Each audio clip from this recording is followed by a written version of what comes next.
రకంగా తస్మదీయుడికి ఒక రకంగా సమాధానం చెప్తున్నారు. సార్ ఇక తెలంగాణ రాజకీయాల విషయానికి వస్తే కాంగ్రెస్ కు మేం పట్టాదారులం అంటూ ఉన్నారు కాంగ్రెస్ పార్టీ సీనియర్ నేత మాజీ మంత్రి జీవన్ రెడ్డి. మంత్రి అడ్లూరి లక్ష్మణ్ ఎదుట జీవన్ రెడ్డి ఆవేదన వ్యక్తం చేస్తున్నట్టుగా నమస్తే తెలంగాణలో ఒక వార్తను చూస్తూ ఉన్నాం సార్. స్క్రీన్ మీద ప్లే చేయండి. బీఆర్ఎస్ హయాంలోనే సంతోషంగా ఉన్నాం, పదవులు పనులు ఫిరాయింపుదారులకైనా నన్ను మానసికంగా ఎందుకు చంపుతారు అని చెప్పి జీవన్ రెడ్డి మంత్రి అడ్లూరి ఎదుట ఆవేదన వ్యక్తం చేస్తూ ఉన్నట్టుగా వార్త సార్.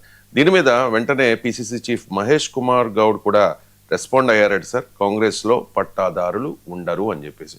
సార్ కాంగ్రెస్ కు అసలు పట్టాదారులు ఎవరు సార్? కాంగ్రెస్ కు అసలు పట్టా కాంగ్రెస్ పార్టీకి రాష్ట్రంలో జిల్లాలో పట్టాదారులు ఉండరు. దేశం మొత్తం మీద ఒకరే పట్టాదారుడు ఒకరే గుత్తదారు అంటారు.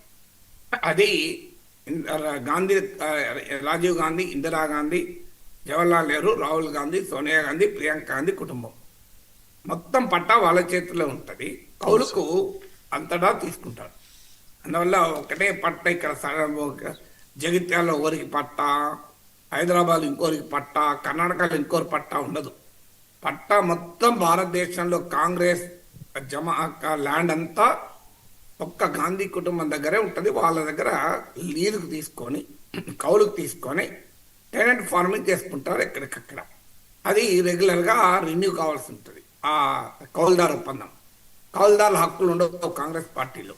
సో కౌలుదారులు ఇంకో 12 ఏళ్ళు కౌలుదారుగా చేస్తే భూమి పైన హక్కు కౌలుదారుకే దక్కుతుంది. ఇలాంటి కౌలుదారు చట్టాలు కాంగ్రెస్ పార్టీలో ఉండవు. ఆ మాటకైతే ఏ పార్టీలు ఉన్నాయి చెప్పండి? బీజేపీలో పట్టాదారు ఎవరు? బీజేపీలో పట్టాదారు ఇప్పుడు బీజేపీ శాసనసభా పక్ష నేత మహేశ్వర్ రెడ్డి బీజేపీ పట్టానా? ఆయన కాంగ్రెస్ అంతకుముందు ప్రజారాజ్యం నాకు గుర్తున్నంత వరకు. మీకు ఈటల రాజేందర్ బీజేపీలో పట్టాదారా? ఆయన బీఆర్ఎస్ కదా. రఘునందన్ రావు ఆయన బీజేపీలో పట్టాదారా? ఆయన బీఆర్ఎస్, కాంగ్రెస్ తర్వాత బీజేపీ కదా, మూడో పార్టీ. సో ఇలా బీజేపీలో పట్టాదారులు ఉన్నారా అని నా క్వశ్చన్. ఇక బీఆర్ఎస్లో పట్టాదారు ఎవరు?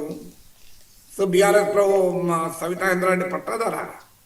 కాంగ్రెస్ నుంచి రాలేదా? సో ఎంతమంది రాలేదు కాంగ్రెస్ పట్టాదారులు? అలా పట్టాదారులు ఏమీ ఉండవు.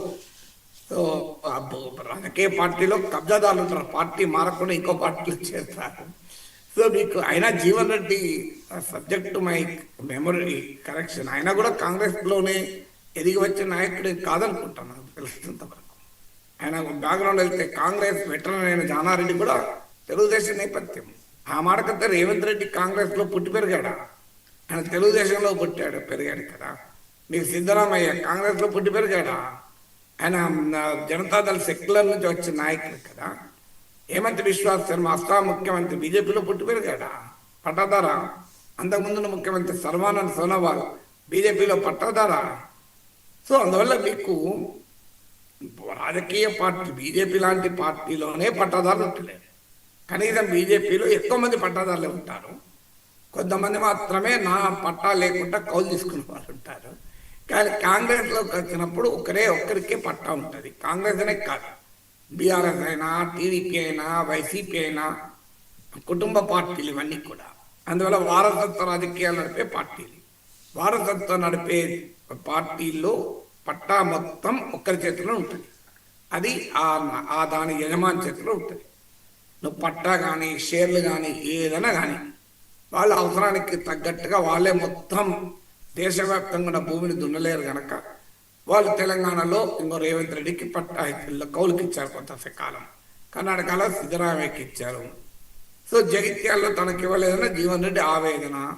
ఎందుకంటే ఇటీవల బీఆర్ఎస్ నుంచి వచ్చిన ఎమ్మెల్యే కాంగ్రెస్లో చేరాడు, ఆయన పట్టాదారులాగా వ్యవహరిస్తున్నాడు అన్నది జీవన్ రెడ్డి ఆరోపణ. సో అందువల్ల ఒకే భూమిని ఇద్దరికి రిజిస్ట్రేషన్ అయినట్టు ఒక్కోసారి ఒకే భూమిని ఇద్దరికి కూడా కౌలుకి ఇస్తుంటారు. దాంతో ఎవరు కౌలు చేయాలన్నది పంచాయతీ ఉంటుంది. అప్పుడు అక్కడ కాంగ్రెస్లో డీసీసీ అధ్యక్ష పదవిని నియమించేసినది. అందుకొరకు ఈ పట్టాదారు వర్సెస్ కౌలుదారు ఇది బీఆర్ఎస్లో కూడా మనం చూసాం. ఈటల బీఆర్ఎస్ నుంచి వెళ్ళిపోయే సమయంలో గొడవదే కదా, మేమంతా యజమానులమే అని. ఎవరు యజమాని అని చర్చ వచ్చింది కదా.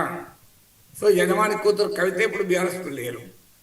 సో అందువల్ల రాజకీయ పార్టీల్లో, అది కూడా వ్యక్తి ఆధారిత పార్టీలు, కుటుంబ ఆధారిత పార్టీల్లో ఇలా అందరూ పట్టాదారులు ఉండరు. ఎవరు ఆయా సమయానికి సందర్భానికి వారికి కౌలు తీసుకుంటారు. కొంతమంది ఎక్కువ రోజులు కౌలు తీసుకుంటారు, కొంతమంది తక్కువ రోజులు కౌలు తీసుకుంటారు. కౌలు వదిలేస్తారు, మళ్ళీ వస్తారు కూడా కౌలుకు. ఇది రాజకీయాలు సహజం కదా. Right sir.